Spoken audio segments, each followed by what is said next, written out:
Thank you for joining us.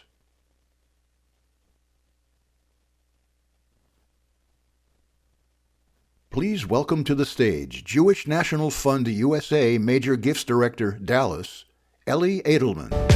Every day I'm losing my mind, holding on in this mysterious ride, dancing in the storm. I got nothing to hide. Proud American and a proud Israeli, and as a former lone soldier, I wanted to express my heartfelt gratitude to all of you for joining us here tonight.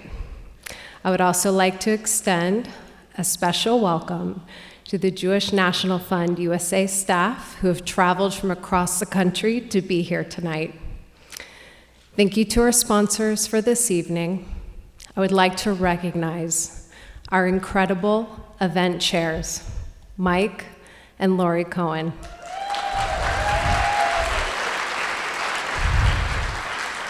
Tonight would not be possible without you both. Thank you for all you do for our community and Israel. It does not go unnoticed. I also want to acknowledge all of our clergy members who have joined us tonight. Your presence enriches this gathering, and we appreciate your support.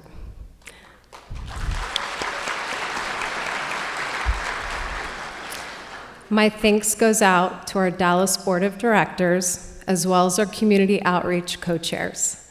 Their tireless efforts have been instrumental in ensuring the success of tonight's event.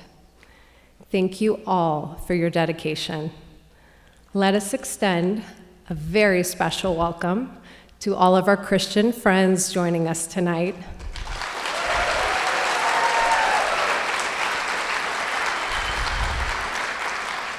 As well as all those that have served in the U.S. Armed Forces and the IDF.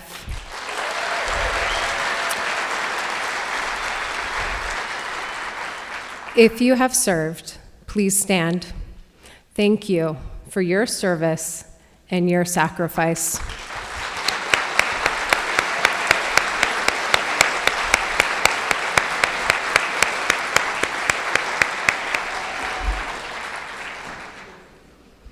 It has now been 542 days since our brothers and sisters were taken from their homes and from the Nova Music Festival on that fateful morning of October 7th.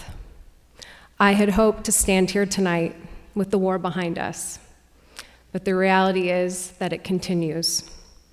Hostages remain captive, others have been found murdered, and no one is untouched by the pain. These past 17 months have tested us in ways we have not ever imagined. We have had to defend Israel while the world condemns us for protecting our homeland. We have witnessed the horrifying rise of antisemitism on college campuses, in our communities, and across the world. But in the face of these challenges, we have also witnessed extraordinary acts of courage and unity. Tens of thousands of first-time donors have joined Jewish National Fund USA, raising last year alone over $200 million.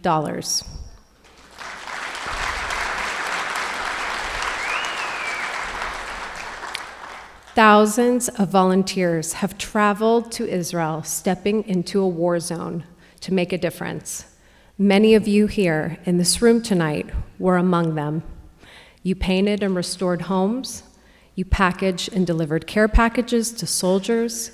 You picked fruit and harvested fields to help sustain the country. You helped rebuild 21 communities.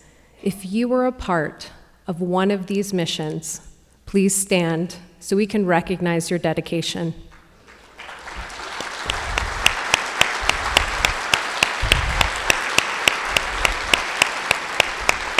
Thank you. I recently returned from a trip to Israel, and I can tell you, every suffering Israeli is an open wound within Israeli society that demands healing. As I stood at Hostage Square last Saturday night, the families of hostages were shouting, Bring them home now, rather than crush Hamas. They fight for the lives and safety of their brothers and sisters, rather than the death of their enemies.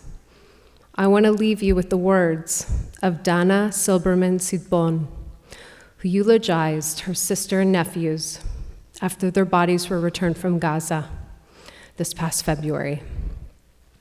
This was following the murder of both of her parents on October 7th. 3 generations gone.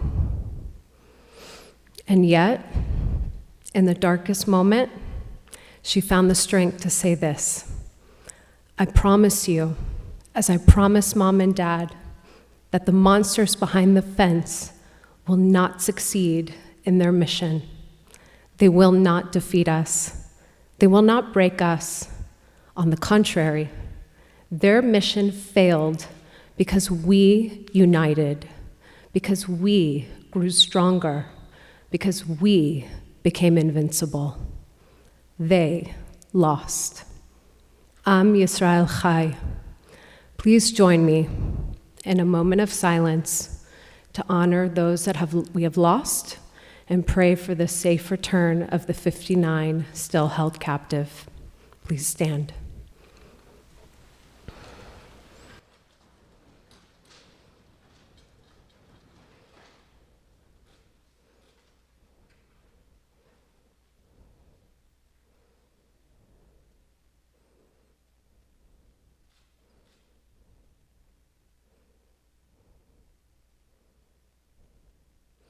Thank you.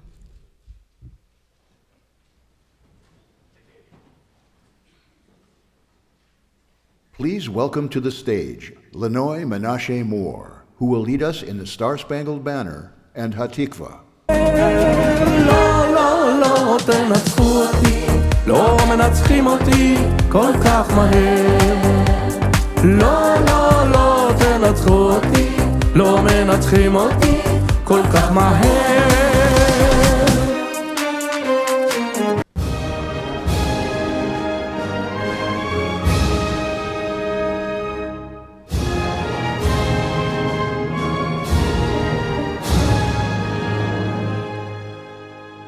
Oh, say, can you see by the dawn's early light what so proudly we hailed at the twilight's last gleaming, whose broad stripes and bright stars through the perilous fight o'er the ramparts we watched were so gallantly streaming, and the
Please welcome to the stage Rabbi Ari Sunshine to lead us in prayer. Am Yisrael, Hai.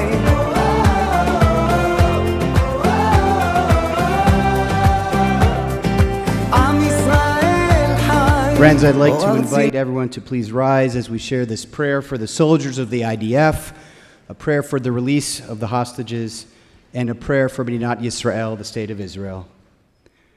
Mi shebirach avotenu Avraham, Yitzchak, v'Yaakov, hu yivarech et chayalei tzva Haganah Yisrael v'anshei kochot habitachon haomdim al mishmar artzenu va'arei Eloheinu migvul halvanon v'ad midbar Mitzrayim umin hayam hagadol ad levo ha'arava uvechol makom shehem bayabasha ba'avir uvayam. Yiten Adonai et oivenu hakamim aleinu nigafim lifnehem.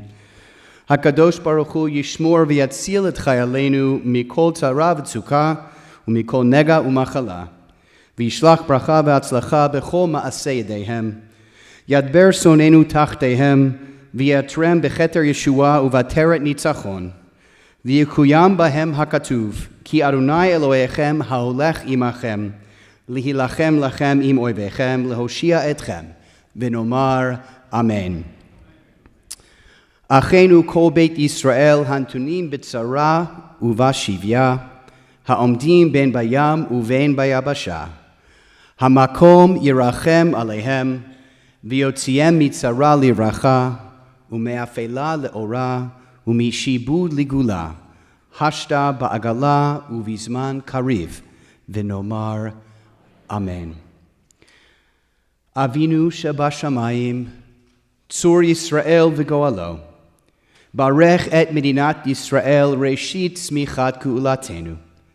Hagen aleha be'evrat chastecha, ufros aleha sukat shlomecha, ushlach orcha v'amitcha lerashea, sareya v'yoatzea, v'taknem be'etza tova milfanecha. Chazek et yedei miginei eretz kodshenu, v'hanchilem Eloheinu Yeshua, v'ateret nitzachon teatrem.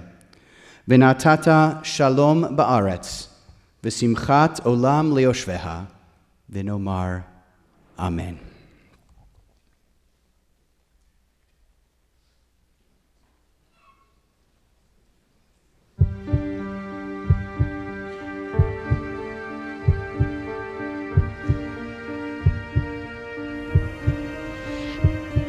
These beautiful regions were and always will be our beloved home. This is where we chose to raise our children and build a promising future for our families and for generations to come. Our hearts are tied to this land. This is where our future goes. It was never an easy journey. For the last 20 years, we've been the shield and armor of Israel, absorbing the blows, protecting our families and communities, but always hoping for a peaceful future. For so many years, we've needed someone who makes us feel strong and that we are not alone. Someone we can count on. Someone who shares our passion for this land. Someone who understands that this place is the backbone and the future of Israel. Jewish National Fund USA has always been that someone.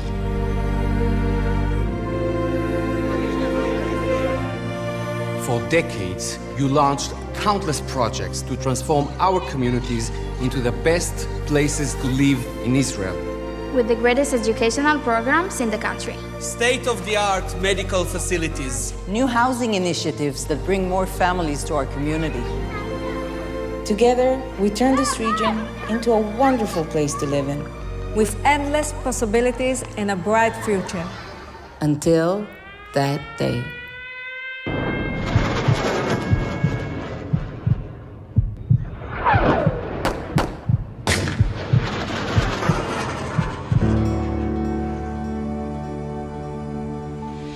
In the aftermath of the massacre and tragedy of October 7th and the endless challenges faced by the people of Israel, Jewish National Fund USA's answer is loud and clear. We say with one voice, we believe in tomorrow. I believe in the strength of this community. I believe in our people's resilience and spirit. I believe that Israel is still and always will be the greatest place for us to live in. I believe in the eternal bond of Jewish people from all over the world. I believe we'll all continue our journey of growth in this beautiful country of ours. For more than 120 years, Jewish National Fund USA has a strong vision, strategic planning, and a history of results and trust. We repurchased the land, developed its soil, the soul of our Jewish people. Today, we continue to think of tomorrow through bold initiatives. Step by step, together with 600,000 caring contributors, we're transforming the North and South into the most magnificent areas in all of Israel. Now, more than ever, we need your philanthropic investment to continue our vital work.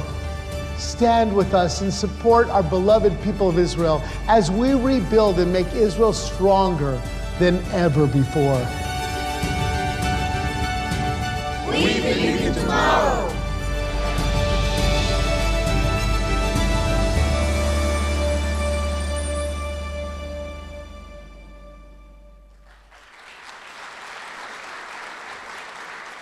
Please welcome to the stage Ariana Rosie Burgoyne.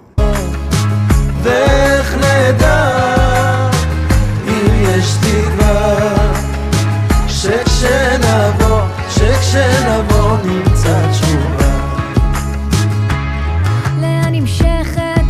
Shalom, y'all. Can I get a shalom back? You all know the saying, everything is bigger in Texas, but not as big as the love for Israel in this room tonight. I'm Ariana Rosie Burgoyne. I'm 20 years old, and I'm a proud Christian Zionist college student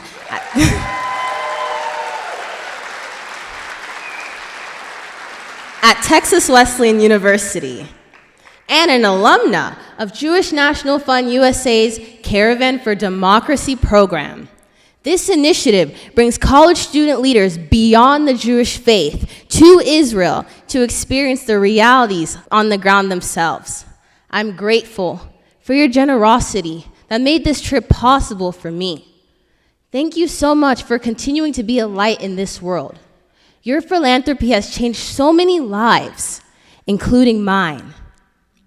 I have the privilege of being an active student leader, keeping anti-Semitism off my campus.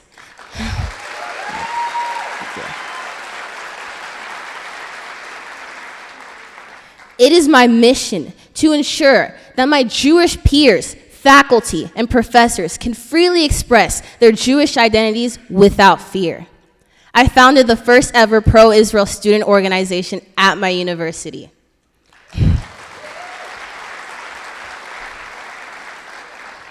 Caravan for Democracy was not just a trip, it was a call. I used to ask myself, why is anti-Semitism getting so bad without any filters and on an open display? Why now? Why ever? Why during my college experience, where I thought it would be a peaceful advocacy and no extremism of anti-Semitism? Well, I realized that I was placed here for such a time as this, to use my voice as an emerging leader, to be an advocate for Israel, and to amplify stories of those who cannot speak, and to stand on the right side of history.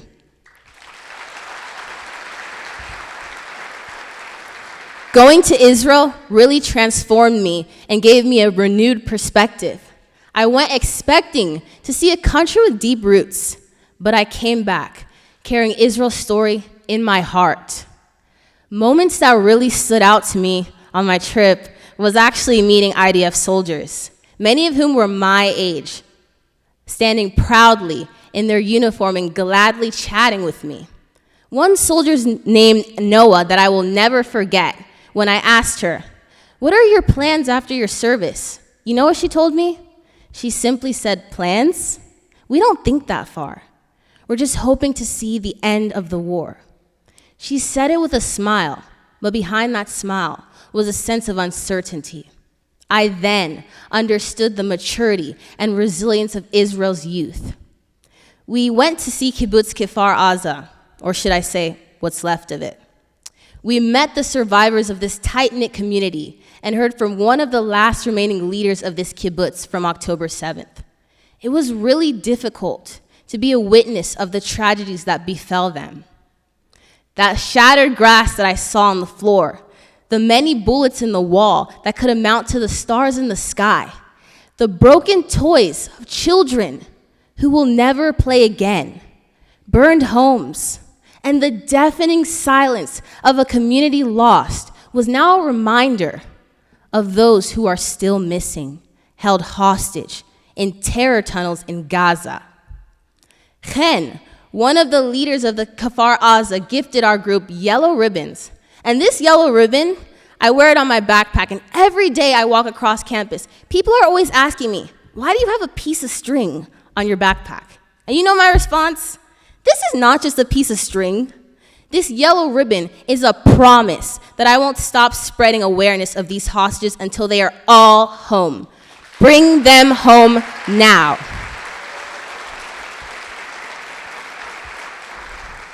I stand here today and I see you all as heroes.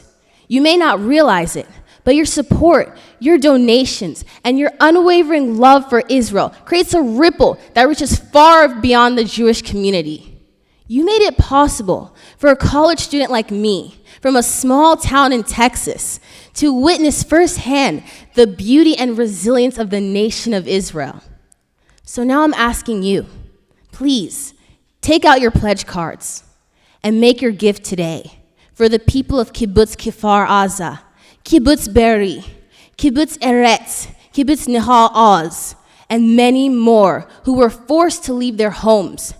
Make a contribution for the people of Sderot and the surrounding southern communities who have lived with the constant threat of rockets.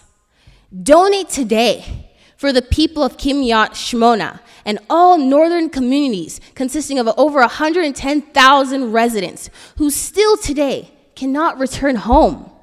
We need your support for the bomb shelters and resilience and for the quality of life projects and critical infrastructure. Help Jewish National Fund USA in addressing the physical and psychological needs of Israelis living on Israel's northern and southern frontiers. Be the ones who can proudly say, I'm that Jew, that ally, that leader who rebuilt Israel into a stronger nation. Let's do it together. Biyachad. Am Israel Chai. Thank you.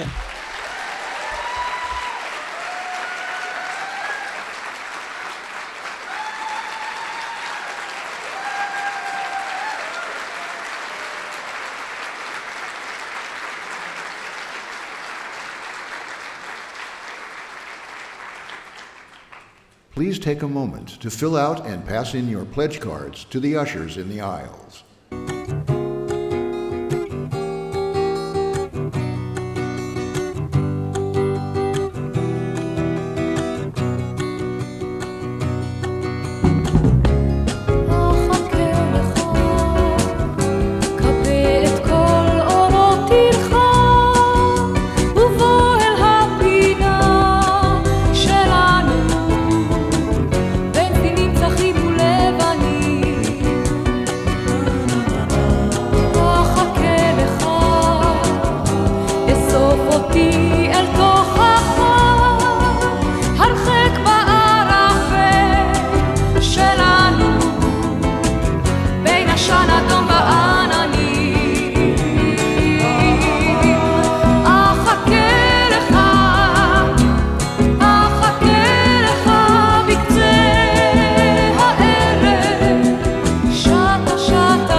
please welcome to the stage event chairs Lori and Mike Cohen.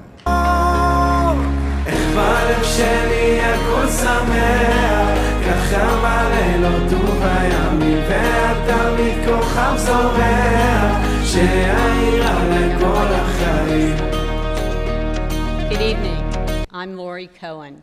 Mike and I are so proud to be part of the Jewish National Fund USA and chairing this event tonight.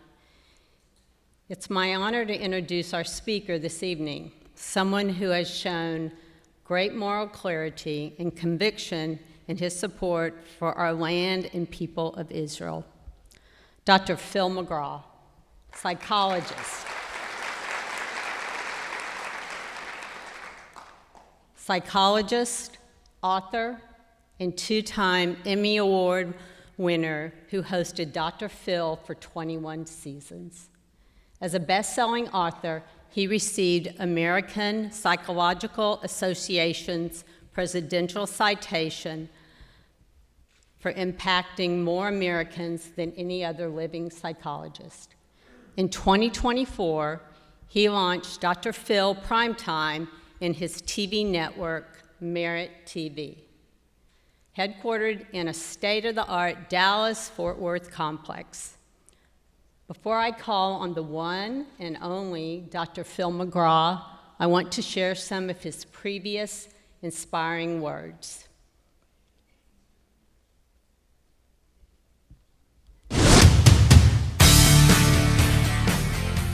I stand in the city of Jerusalem, the holiest place in the world, sacred to Judaism, Christianity, and much later in history to Islam.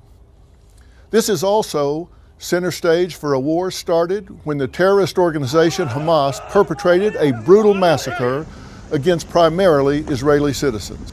This murderous attack saw the most Jews slaughtered in a single day since the Holocaust. Approximately 1,200 killed, including many women, children, and elderly, all unarmed, as well as over 4,000 wounded.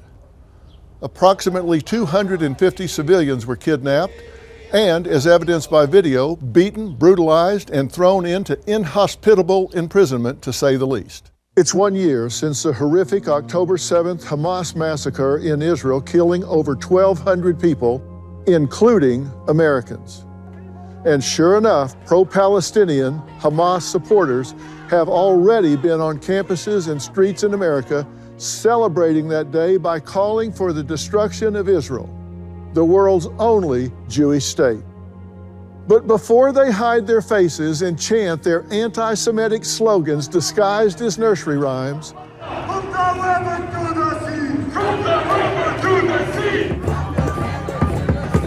Palestine will be free.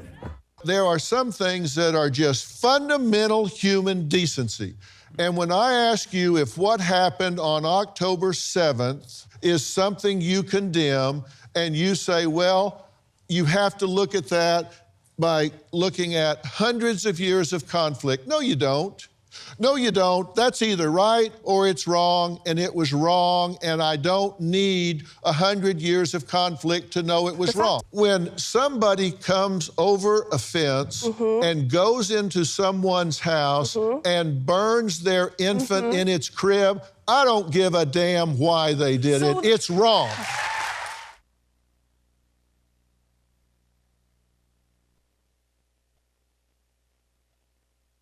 Ladies and gentlemen, please welcome to the stage Dr. Phil McGraw.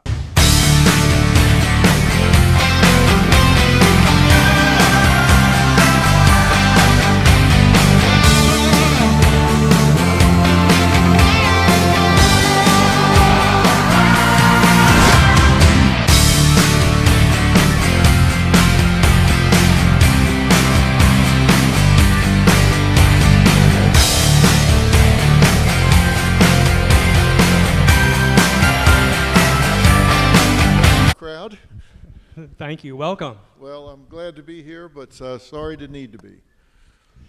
Dr. Phil. May I first acknowledge my wife being here. Robin, would you stand up, please?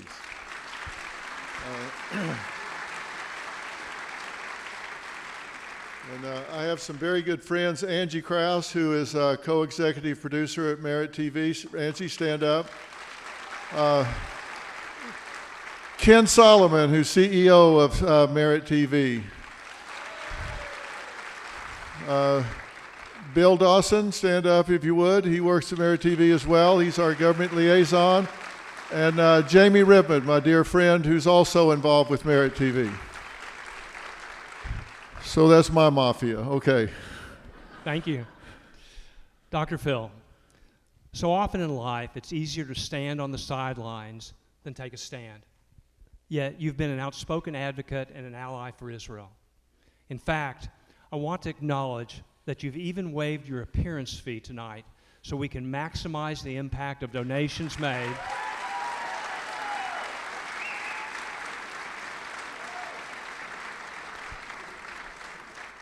Well, thank you. This is a passion thing for me. I have to say, and I was talking in an interview before,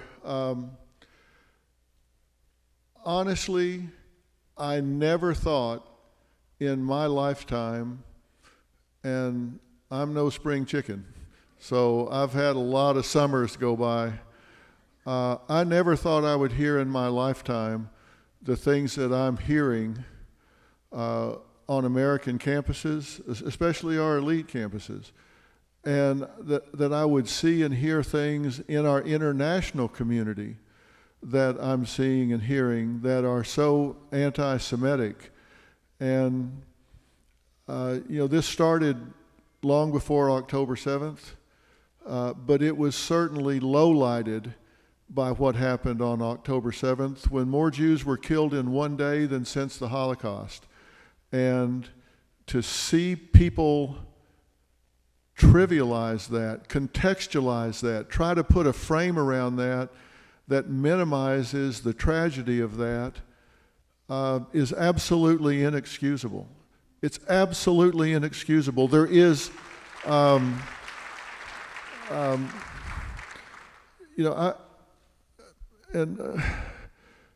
just an old country boy from Texas and Oklahoma, so why does anybody care what I say about it? But if not me, then who? You stand around and wait for the next person to say something about it? And I have my own network now. I was on CBS for 21 years, and I loved it. We were great partners, and I have all the respect in the world for CBS, but I felt like I needed to do something different, that I was called to do a different platform with wider guardrails. And I was complaining one night about how the media distorts reality and distorts the truth. And we were sitting at the breakfast bar at our home in California, and I was complaining about it, and I was flipping around back and forth and saying, I'm so frustrated with this. Go one station, they tell you this, other station, tell you that. Media's driving me crazy. And without even looking up, Robin said, well, why don't you do something about it? You are the media. And damn it. And she was right then, and she's right now. I am the media. And it occurred to me that I needed to speak out on this, and I did, and I'm continuing to, and I'm not stopping.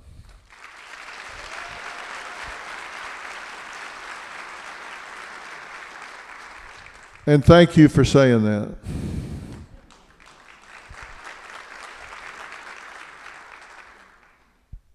Dr. Phil, many people see Israel as a symbol of resilience. From your perspective as a renowned psychologist, what about the Israeli spirit resonates most strongly with you? Well, you had the answer in the predicate of your question. What about the Israeli spirit? It is the Israeli spirit that resonates with me. Think about this. And look, I don't want to get up on a soapbox because there isn't one here. If there was, I would get up on it. But I was talking with Stephan about this just a little bit ago.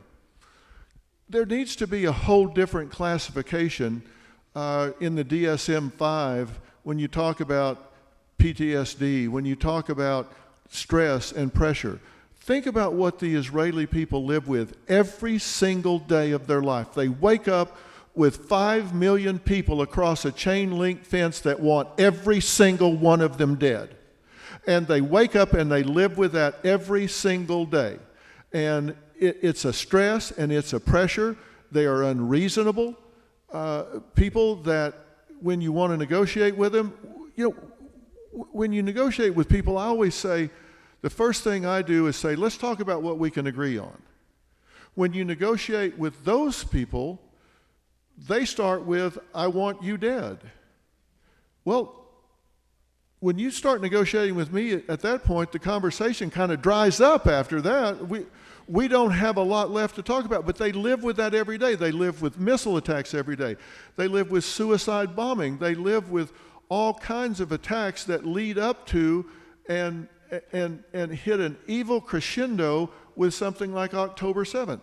And when you live with that and you still find the strength to put one foot in front of the other and turn days into weeks and weeks into months and wake your children up every day with a smile on your face and give them hope and give them normalcy and teach them love and care and nurturance and a willingness to be accepting and do all of the things that the Israeli people do as a model for this world, that is amazing. I mean, think about doing that under that kind of pressure. And what frustrates me so much about what I see on American campuses, the absence of critical thinking. I saw a big long sign that said "Gays for Gaza." Really?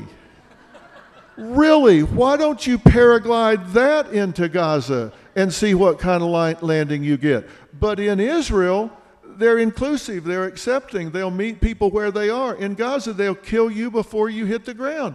But yet they're demonstrating for those people. There's this blind eye turned towards the spirit of Israel because there are deaths occurring in Palestine. And I just had a debate with a pro-Hamas activist just a few days ago, and she was saying, look at all the Palestinian deaths.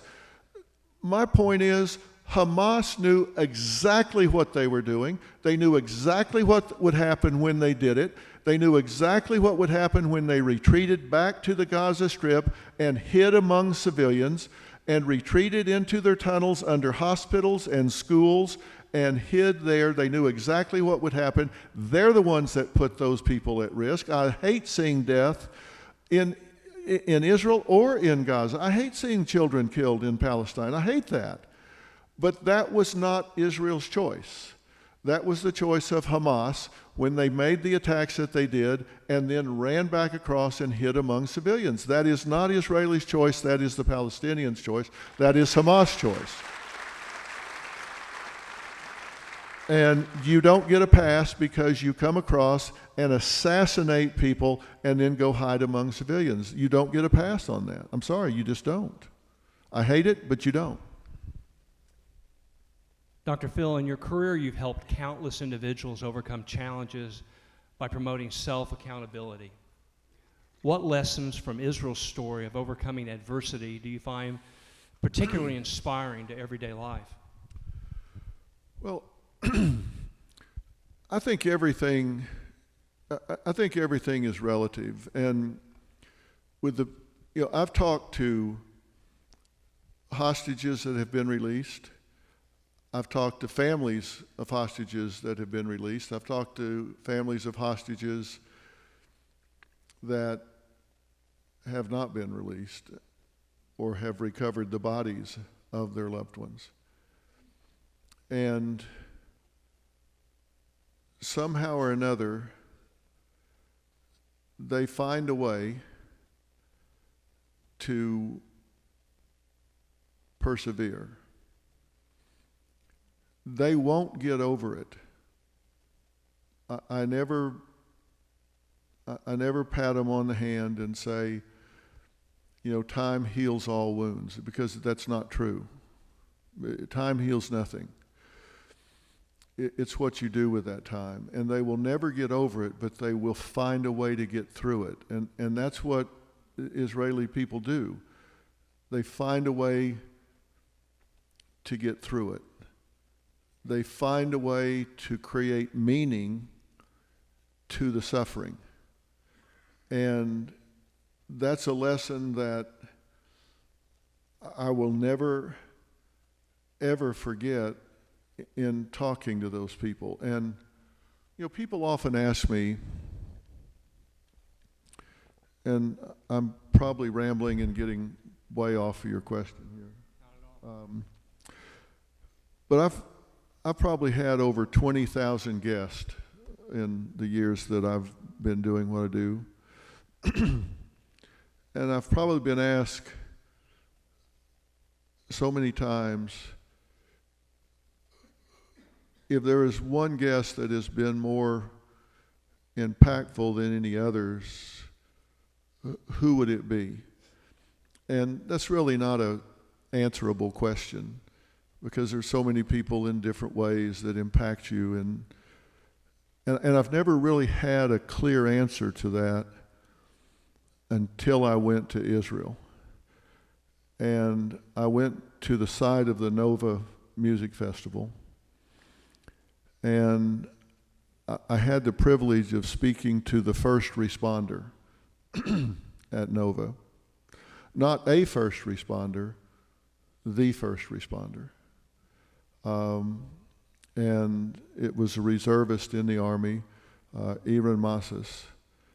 And he was a reservist, and when the word went out that there had been an attack, I think everybody that's ever been in the military in Israel is forever in the military when something happens. And he immediately got his uniform and got his gun out of the safe and got in his car and began driving towards where he heard there had been activity.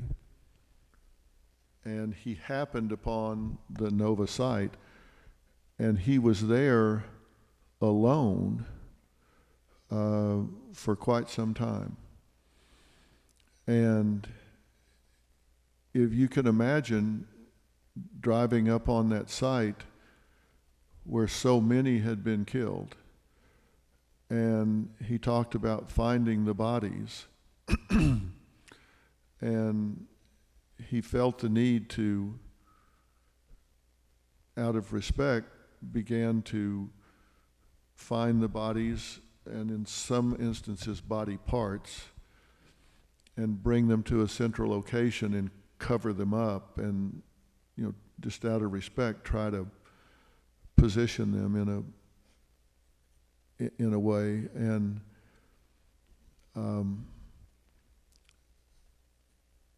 he talked about it with such care and compassion, and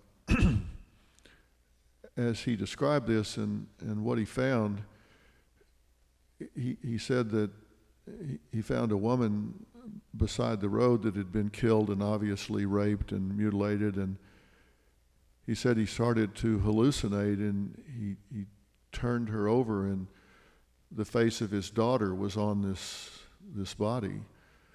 And he said he didn't think he could go on, but he somehow found the strength. And as I talked to him, he said when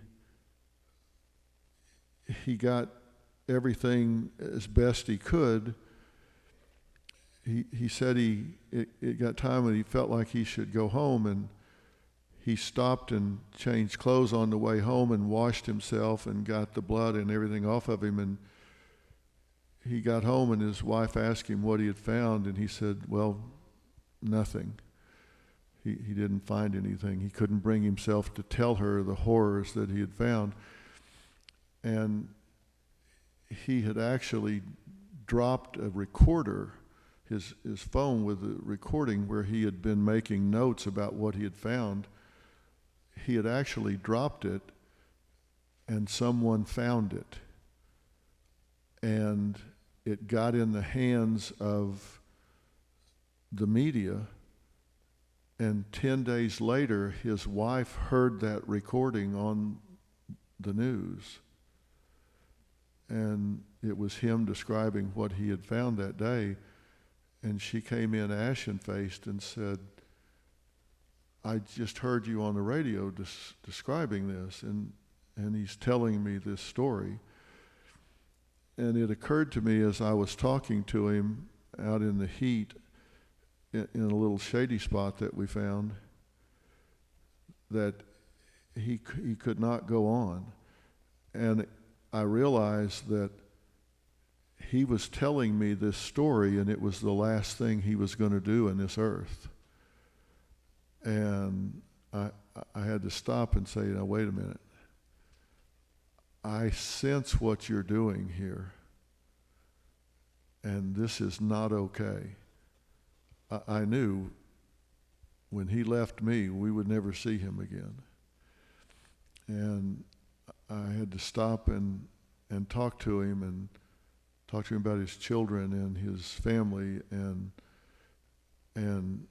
he felt so guilty for being alive when so many were dead. And he was so impacted by what he had been through, and he's alive and well today. But I have to tell you, it was the most powerful, impactful conversation and interview I've ever had in 25 years of talking to someone. And I realized how dedicated and devoted and deeply committed to God those people are. And I don't think until that moment I truly got how much the collective national consciousness of that country was wounded until I sat down and spoke with that man. And I don't think the international community understands that, or they wouldn't be taking the position they are. They would be embracing Israel, they would be lifting up Israel, and they would be holding them close to their hearts, because those people have endured so very much. And their strength of going on, we all need to celebrate, we all need to support, and we all need to stand up for each and every single day. And he taught me that in that moment.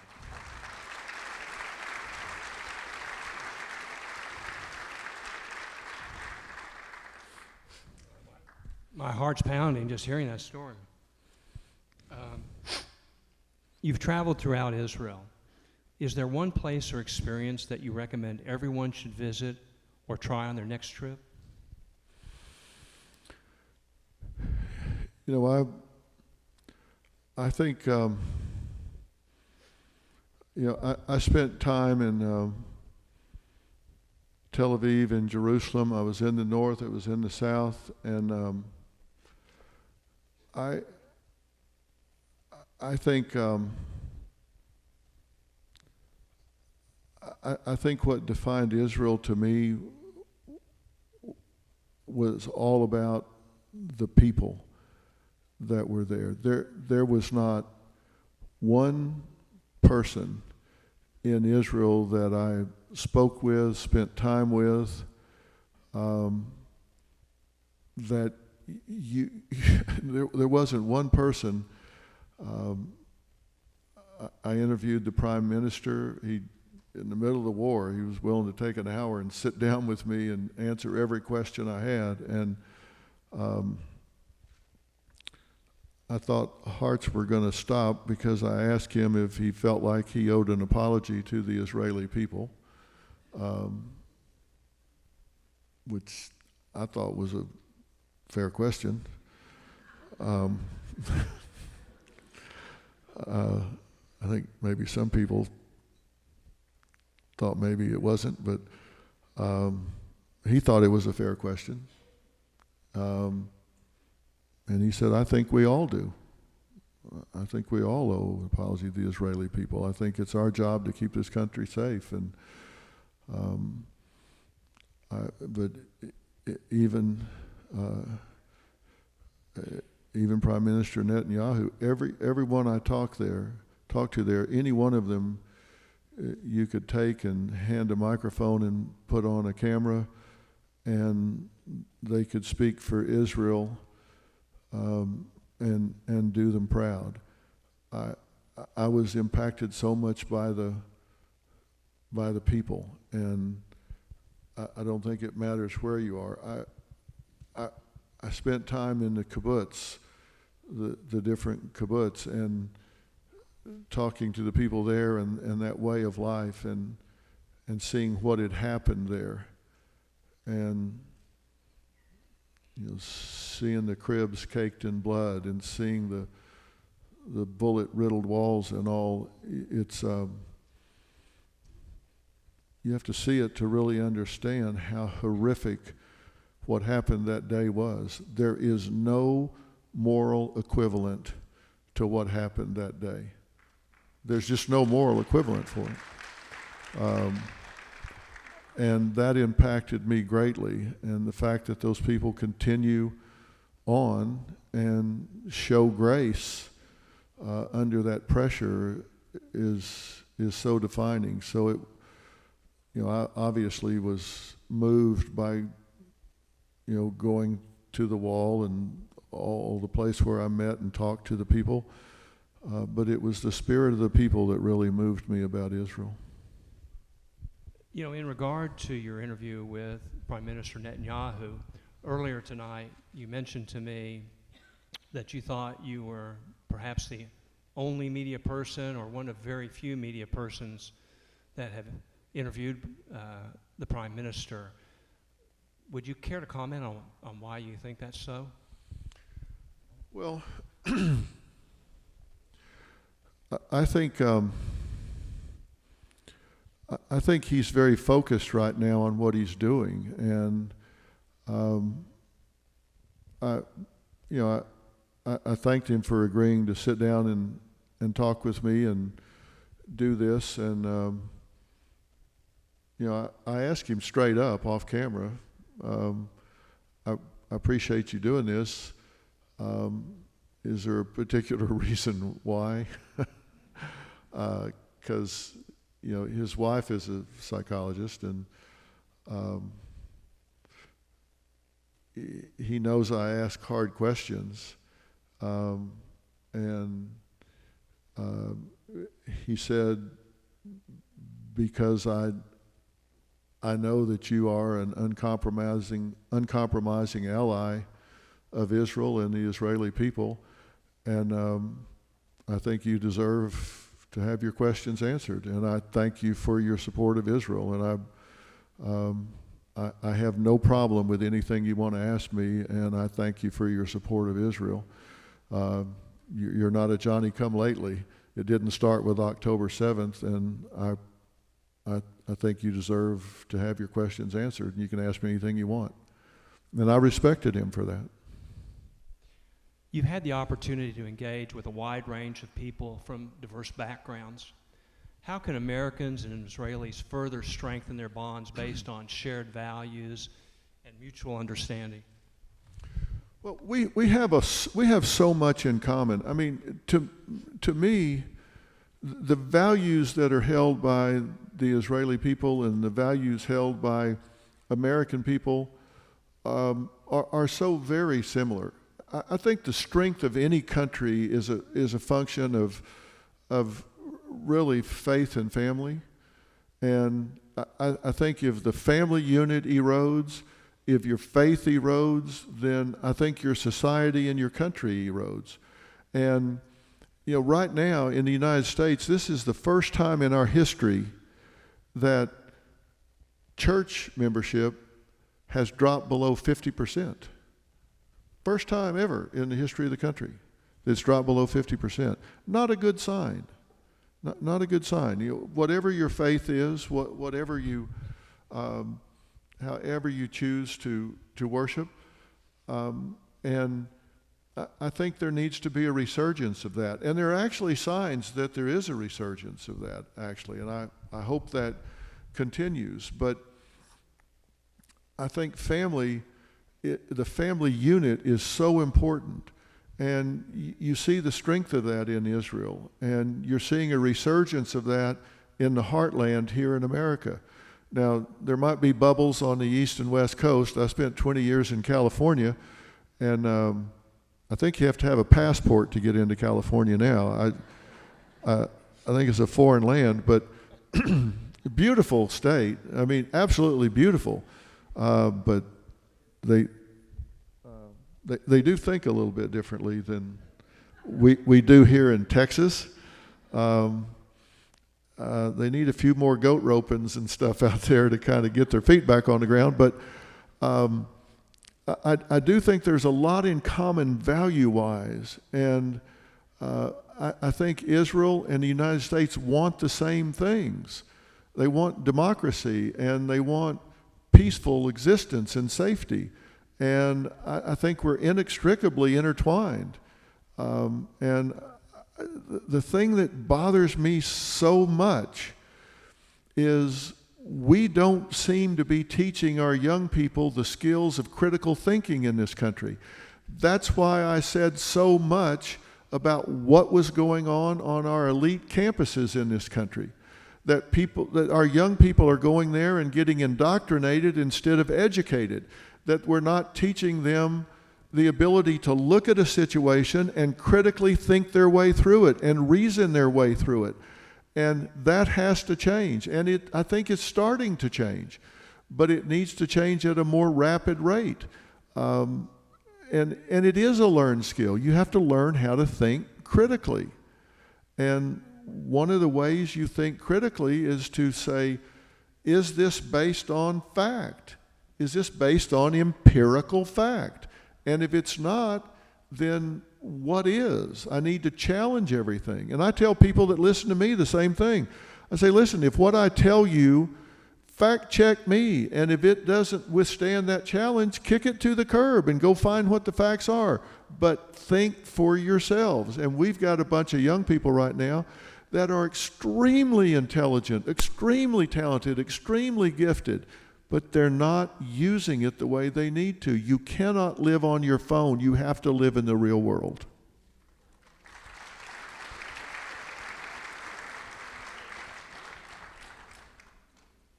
Dr. Phil, finally, what message would you want to share with young people today who seek inspiration in places like Israel to overcome their own personal challenges? Well, I think right now, among our young people, we have the highest levels of anxiety, depression, and loneliness that we have ever had among our young people since records began being kept. Now think about that. Since records have been kept, we have the highest levels of just loneliness. Think about that. The average young person today, young people today have an average of less than one good friend. Did y'all know that? They have less than one good friend on average. Now, why is that? That's because they've substituted likes and clicks for real relationships. Because until about 08 or 09, we were going through life like this, and about 08 or 09, the smartphone came out, and everybody started going through life like this. And nothing great is ever going to happen on a 2-inch square screen. Not anything is ever great going to happen on a 2-inch square screen. It's going to happen out in the world. That's where it's going to happen. And that's when we started seeing spikes really going up in anxiety, depression, and loneliness. And unless we start to lead by example and encourage our young people to put those devices down and start engaging with the world again, we're not preparing them for the next level of life. We're just not. And I think and that's why I was so upset. A lot of people thought I was a lunatic when COVID started, and I said, this lockdown you're doing, if this gets prolonged, this is going to do more damage than the virus would ever possibly do. And oh my God, you would have thought, boy, they thought he's quit preaching and gone to meddling now. He's crazy. I said it then, I say it now. And as it turns out, I was exactly right. And all those people that thought I was a lunatic then, they haven't stopped by the house to say, oh, sorry, you were exactly right about that. You can't take people that are at the peak of mental illness, anxiety, depression, and loneliness, and yank out from under them their social support system, which is exactly what we did when we shut the schools down. And that took away what they needed the most and compromised them the most. And by the way, those are all mandated reporters at the schools, right? So when we took all those eyes off those children, referrals for molestation and abuse, all of that, dropped by as much as 50% nationwide. Did that mean that kids quit getting abused and molested and all? No. It just meant we sent them home, locked them up with their abusers, and had nobody watching them. So it just took a situation and from bad to worse. And that was terrible. And we aren't doing things to close the gap that was created by that. And you don't see the effects of that until it starts playing out in life, in real world. And I think that's why they're so vulnerable to being pulled in like a cult into some of these causes, like supporting a terrorist group and calling it activism. That's not activism, that's supporting murderers and a terrorist group. And I absolutely hate that. And we have to require more from our educators. We have to require more from ourselves as parents. We have to talk to our children. And I think that it's hurting ourselves as a country. I think it's hurting things internationally. We have to be more active as parents and educators to instill in our children the right kinds of values so they don't get suckered in to these activists that are coming onto our campuses. I've always said to parents, you're not going to be the only voice in your child's ear, so you better make damn sure you're the best voice in your child's ear. And right now, there's a lot of voices in these children's ears. And all the social media and everything that's spewing all this misinformation. So we need to make sure we're the best voice in our child's ears. And I think if we do that, we can swing this pendulum back. And America needs to stand strong with Israel every hour of every day and not fall victim to all of this propaganda. You know, only 20% of this population uses things like Twitter. And out of the 20% that uses it, 80% of the tweets and posts are all done by 10% of the people that use it. So you got 10% of 20% that are putting all this propaganda on social media that are pounding on our kids' brains. The rest of it are bots. They're phony accounts. A lot of them are spun up in China and Russia. And this isn't conspiracy theory. Fact check me. These aren't real people. These are programmed by algorithms to get in your kid's ear. Like, just really program them. We need to know that, and we need to fight against it by talking to our children about reality. That's what needs to happen so America rights the ship and stands strong behind Israel. and I will never stop beating that drum until we get back where we need to be.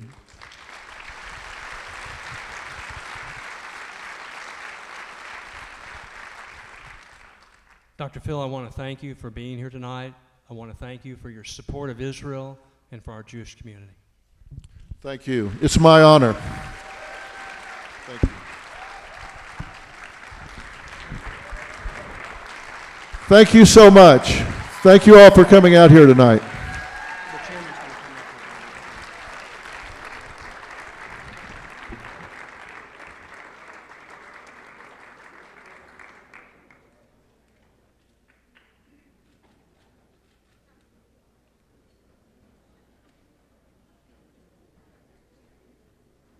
Please welcome to the stage Dallas Board President Doug Stamen. וזה לא משנה אם באמצע חיים או באמצע משחק כדורגל, כולם יעזבו את הכל בשנייה אם יקרא להם הדגל. פה זה לא יקום מקביל, לא מציאות של מארוול. Thank you for being a steadfast ally of our ancient homeland and our Jewish people.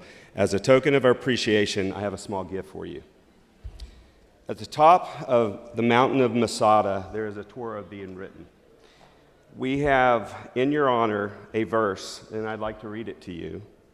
That was in your honor, and it's brought to you by Mike and Lori, as well as the Dallas Board of Directors. This is Exodus 18:21.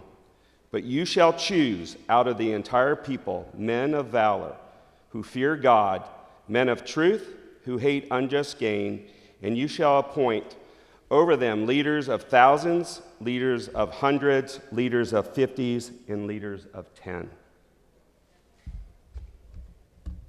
This is for you.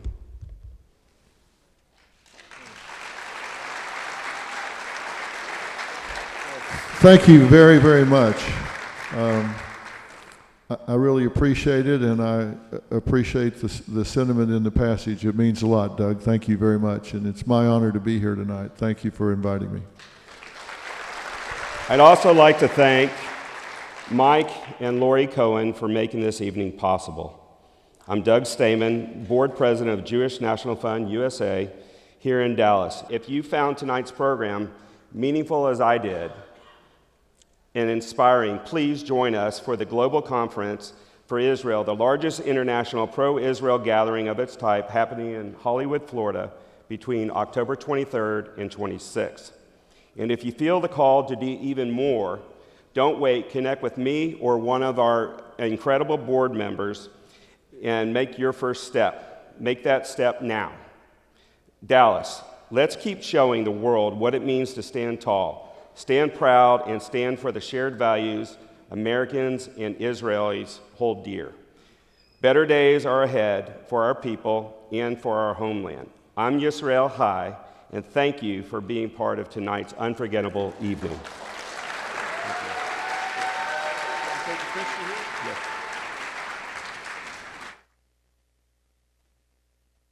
Thank you for joining us this evening. Please enjoy the dessert and coffee reception on your way out. I'm Israel Chai.